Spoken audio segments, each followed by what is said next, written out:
உம்மை போல நல்ல தேவன் யாரும் இல்லையே, உம்மை போல வல்ல தேவன் யாரும் இல்லையே.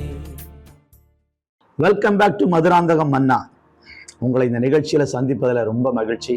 ஒவ்வொரு நாளும் உங்களை சந்திக்க கர்த்தருடைய வார்த்தையின் மூலமாய் மதுராந்தகம் மன்னா என்கிற இந்த அதிகாலை ஒரு கர்த்தருடைய செய்தியின் மூலமாய் உங்களை சந்திப்பதில் மிகுந்த ஆவலோடு நான் ஒவ்வொரு நாளும் காத்திருக்கிறேன். உங்களை அனைவரையும் முகமுகமாய் பார்க்கிற ஒரு நாள் வரும்.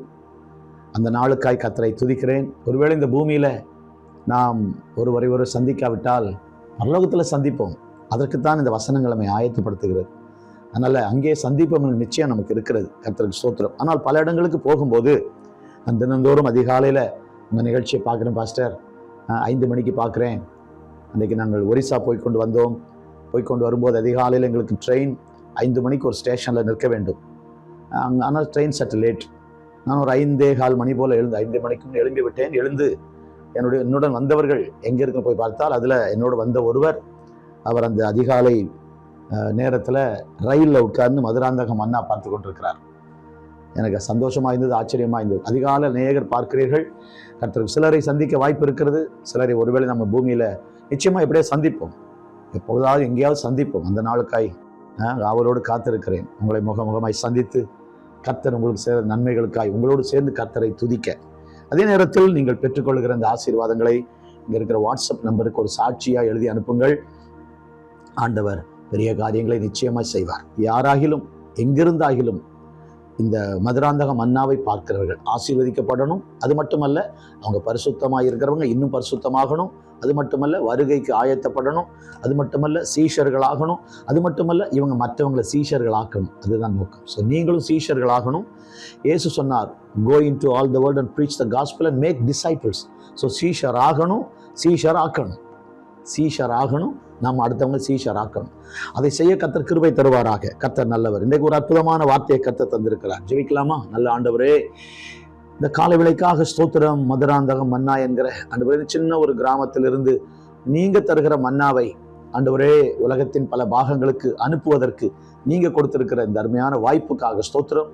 இந்த எளிமையான டெக்னாலஜிக்காக ஸ்தோத்திரம். ஒரு சின்ன ஒரு ஃபோன் வைத்து நாங்கள் செய்கிற அந்த ரெக்கார்டிங்கை கர்த்தர் கிருபையாய் ஆசீர்வதித்து, அன்றைக்கு 5 அப்பம் 2 மீன்கள், ஒரு சின்ன பையன் கையில் இருந்த ஒரு எளிய உணவை அதை ஆசீர்வதித்து 5000 பேருக்கு அதிகமான ஆண்கள், அது மட்டுமல்ல பெண்கள் பிள்ளைகள் சேர்த்தால் சுமார் 20,000 பேர் ஆண்டவர் திருப்தி அடைகிற அளவுக்கு அதை பயன்படுத்தினது போல இந்த ஒரு எளிய ரெக்கார்டிங்கை அநேக ஆயிரக்கணக்கான மக்கள் ஆண்டவரே ஆசீர்வதிக்கப்படுவதற்கு நீர் பயன்படுத்துகிறதற்காக ஸ்தோத்திரம்.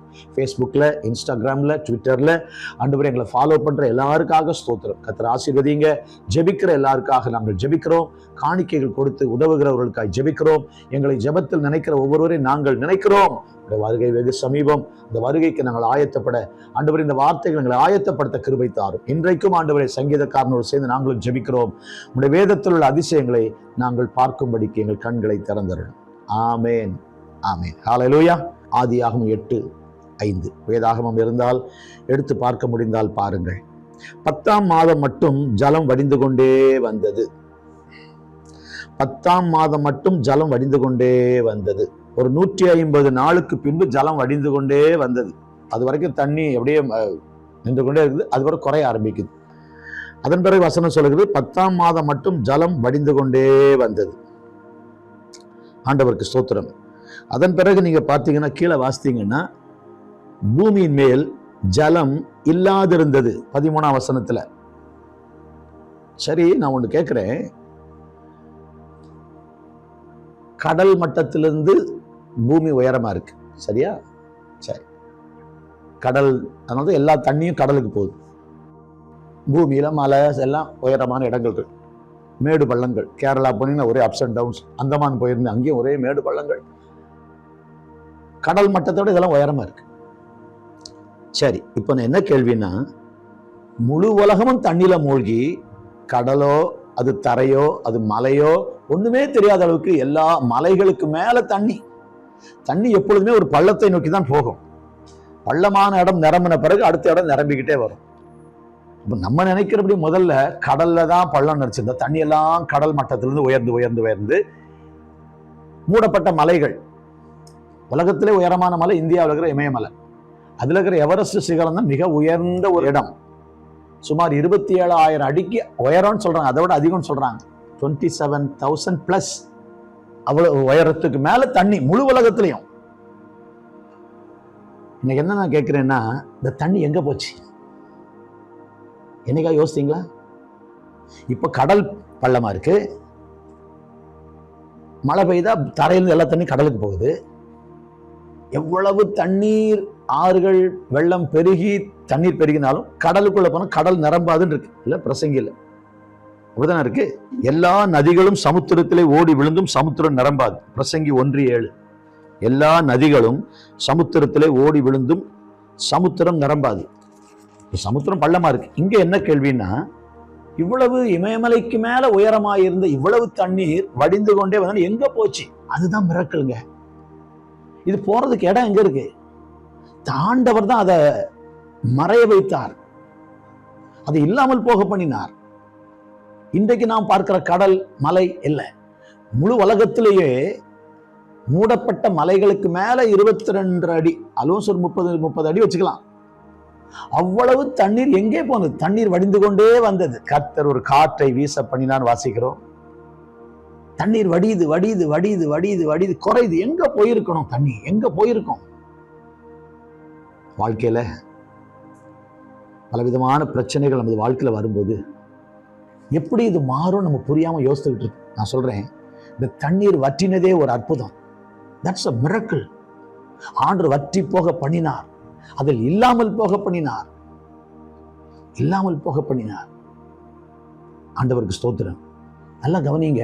அப்ப ஆண்டவர் அந்த மழையை வர வைத்தவர் அவர்தான், அந்த தண்ணீரை வர வைத்தவர் அவர்தான், அவ்வளவு வெள்ளப்பெருக்கை உண்டாக்கினவர், அந்த வெள்ளத்தை வடிய வைத்தவர் அவர்தான். அவர்தான் சர்வ வல்லவர். கற்பனை பண்ணி பாருங்க, எவ்வளவு உயரமா இருக்கு. ஆண்டவருக்கு ஸ்தோத்திரம். ஒரு முறை மலேசியா போயிருந்தேன். போயிருக்கும்போது first time twin tower Petronas கூட்டிட்டு போனாங்க. அப்பா, அங்க 84வது மாடி வரைக்கும் ஒரு பிரதர் என்னை கூட்டிட்டு போனார். ஒரு விசுவாசி ஒரு பிரதர் கூட்டிட்டு போனார். பாஸ் அவருங்க ஒர்க் பண்ணாரு, என்னை கூட்டு போனார். மலேசியாவே பார்க்குற மாதிரி இருந்துச்சு. ஒரு உயரத்துக்கு சொல்றேன், ஒரு சின்ன ஒரு உயரம், அதுவே பெருசா இருக்கு. துபாய் போயிருந்தோம், புர்ஜ் கலீஃபா. அது 148 மாடி உயரம். அதுல 125 மாடி வரைக்கும் லிப்ட்ல போலாம். அங்கிருந்து எல்லாரும் பார்க்கலாம். அதுக்கு பயங்கர டிக்கெட்டு, பயங்கர செக்கிங். அதை பார்க்கும்போதே தெரியுது இது ஒரு கட்டிடத்தின் உயரம். அமெரிக்க நாடுகள்ல state empire building, twin tower 2 இரட்டை கோபுரம் இருந்துச்சு. அது உடைச்ச பிறகு இப்ப இருக்கிற உயரமான பில்டிங் நியூயார்க்ல. ஒரு பிரதரை கூட்டிட்டு போனார். 84 மாடி கட்டடம். அதுக்கு மேலேயும் ஆட்கள் பப்ளிக் வியூவிங் கேலரி ஒன்று இருக்கு. ஆட்கள் போய் நின்று பார்க்கிறதுக்கு. எத்தனை மற்ற எல்லா கட்டடமும் கிளந்து இருக்கு. என்ன சொல்ல வரேன், ஒரு கட்டிடத்தின் மேல் இருக்கும்போதே நமக்கு இவ்வளவு பிரம்மாண்டமாய் தெரிகிறது. முழு உலகத்துல மலைகளுக்கு மேல இருந்து தண்ணீர் வடிந்து வடிந்து வடிந்து வடிந்து வடிந்து கொண்டே வந்தது. ஜலம், வசனம் சொல்லுகிறது, பூமியின் மேல் ஜலம் இல்லாதிருந்தது, இல்லாம போயிட்டு. எந்த பூமி காணப்படாமல் இருந்ததோ, எந்த பூமி யாரும் பார்க்க முடியாமல் இருந்தார்களோ, அந்த பூமி தெரிகிற அளவுக்கு பூமியின் மேல் ஜலம் வடிந்தது, வடிந்து மறைந்தது. இன்றைக்கு ஆண்டவர் உங்க வாழ்க்கையில இதை செய்ய வல்லவர். அதைத்தான் நான் சொல்ல வரேன். கர்த்தருடைய வார்த்தைகள் எவ்வளவு நமக்கு வல்லமையா இருக்கிறது பாருங்கள். இதை செய்ய வல்லவர். உங்க வாழ்க்கையில உங்களுக்கு தலைக்கு மிஞ்சின பாரம், சுமக்க முடியாத சுமை, உங்களால கற்பனை செய்ய முடியாத போராட்டங்கள், எப்படி வெளியேற போறேன், இது எப்படி மாறப்போகிறது, வெளியே வருவேனா, அந்த பூமி போல வெளியே வருவேனா நினைக்கிறீங்களா? கர்த்தர் பூமியின் மேல ஜலத்தை வடிய பண்ணி ஒரு நாள் அந்த ஜலம் பூமியின் மேல் இல்லாதிருந்தது. ஒரு ஆமேன் சொல்லுங்க பார்க்கலாம். ஆண்டவர் அதை உங்க வாழ்க்கையில செய்வார். எந்த ஜலம் என்கிற போராட்டத்தில் உங்க வாழ்க்கை நிறைந்திருக்கிறதோ, அது இல்லாத ஒரு நாளை கர்த்தர் உங்க வாழ்க்கையில தருவார். அந்த வருஷத்தின் கடைசி நாட்டில் கர்த்தர் அதை செய்வார். விசுவாசியுங்கள். இதை சொல்லும் போது என்னுடைய உள்ளத்தில் பெரிய பரவசம். உங்க வாழ்க்கையில கர்த்தர் செய்ய போகிறார். உங்களுக்கு அந்த பரவசம் உண்டாகட்டும். விசுவாசியுங்கள்.